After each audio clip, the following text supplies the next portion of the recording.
will end up having very dirty dreams and bad things.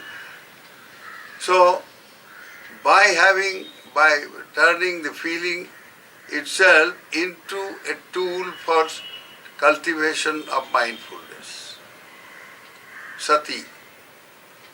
Once you do that, you have control over your mind. Feeling is the door to mind. When you have control over the feeling, you can have control over your mind. I have already dealt with this aspect in one of the discourses before. We will continue with this later. So after he did this on this second foundation of mindfulness, the third Arhat appeared and he said, well, I am going to tell you, Mano eva manusyanam karanam bandha mokshayo. Mind, nothing but mind. That is the reason for both, you see, dependence or independence. It is the mind which keeps us in bondage, or it is the mind that brings us freedom, emancipation. So know your mind, then you will be able to shape your mind. And when you are able to shape your mind, you can develop your mind. And by developing your mind, you develop all the potentials of mind. And then liberate the mind once for all.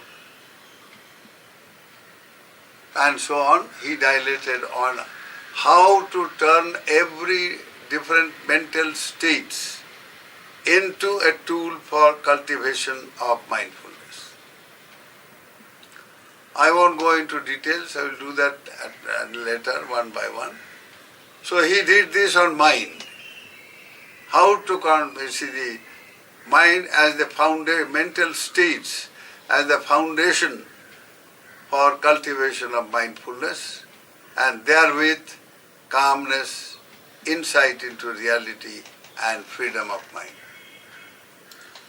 So once he did that, it was time, so the fourth Arhat appeared. He said, look, what is mind? It's like when you go to the market, you carry a very big bag, and you are a moneyed man, so you purchase all kinds of things. You purchase rice, you purchase dal, you purchase vegetable, you purchase sweets, you purchase all kinds of stuff in that big bag that you or your servant is carrying. 50 different little packages you have purchased and you are carrying that. Once you go at home, you open them up and use them up. Mind is something like that. Mind is an extremely complex, very, very, you see, a very, very complex mechanism. And not only that, unless you have control over the mind, as the Dhammapada says, the mind can make life miserable indeed.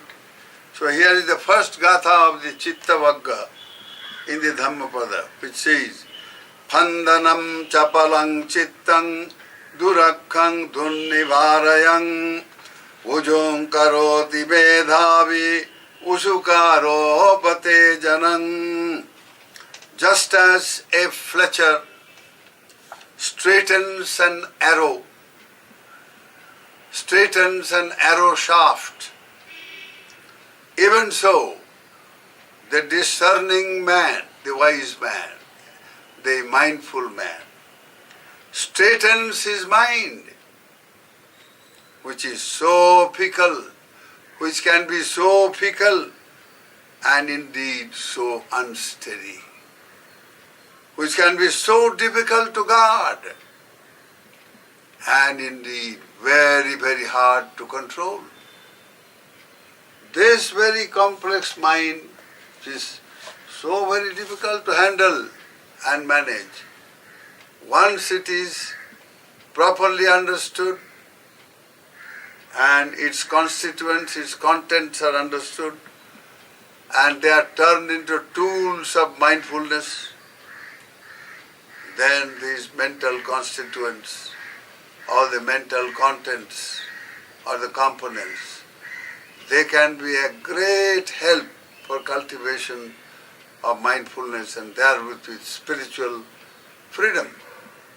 So all the four arhats in this way dilated on four different foundations of mindfulness. Satipatthana, Chattaro Satipatthana, the four foundations of mindfulness.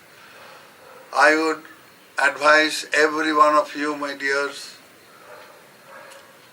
you have been listening to me carefully and mindfully, I hope.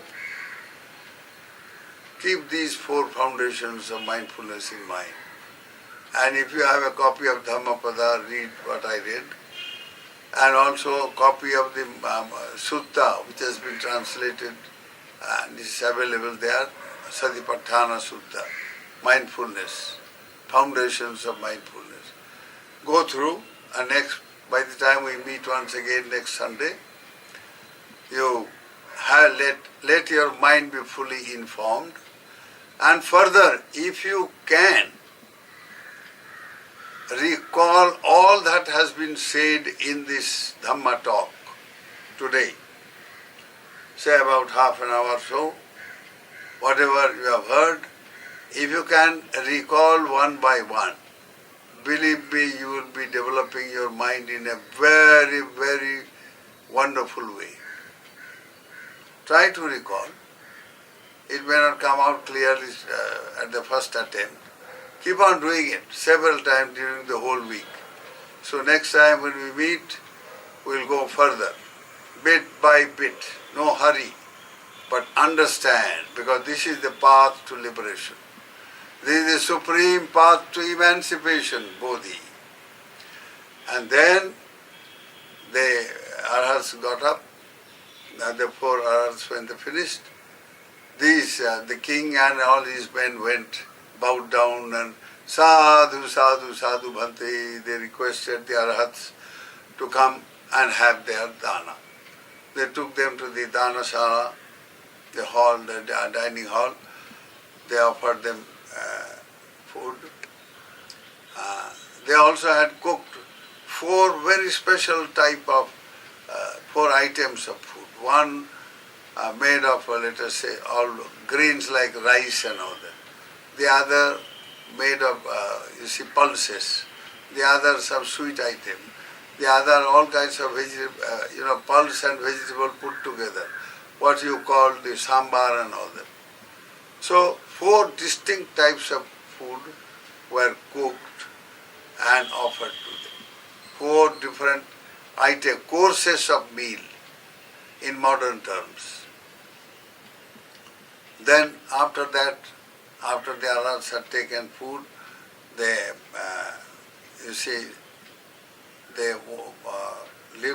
removed their hand from the bowl. These people went and took the bowl, went out and washed and gave back the bowl. Then the Mahathera Arhat, he gave a discourse, short discourse. Every Buddhist monk does that. After receiving his dana, he has to give a thanksgiving Dhamma talk. And that is what the head Arhat gave them a talk, very inspiring talk, gave, a resume of all the fourfold foundations of mindfulness. And then they got up, these people got up also and followed them after a distance, returned. They had already taken Atthashila, 8 shilas, so they had to take the meal in time. So they took the food, then spent the whole day as a retreat day. King downwards to the very humblest of attendants. Everyone, both male and female, that entire camp now became the Satipatthana camp, and they practiced this. Today I will leave it at this. We'll pick up the thread in the next week, and we'll take up bit by bit the other aspects of the discourses on Bodhipakkhiya Dhamma, the requisites leading to enlightenment, here and now or hereafter. Every follower of the Dhamma is sincere and earnest follower. Sorry. Will, in order to achieve, you see, a goal, a spiritual goal, which you can here and now see, which is, you see, visible and verifiable. Every seeker of truth must have a verifiable objective in life. And by the time we have to pass away, which we must achieve something, at least a bit of that goal, which is possible, my dear. Everyone, whether man or woman, lay people or monastic people. Buddha has given us that wonderful, you see, this legacy of Dhamma, and it's up to us to practice. So today, please try to recall, and if you can record in your diary, you will benefit from it. May the grace of Bhagavan Buddha surround your lives with wisdom and well-being and enable you to cultivate mindfulness. May you all be happy and well. Sukhino bhavantu.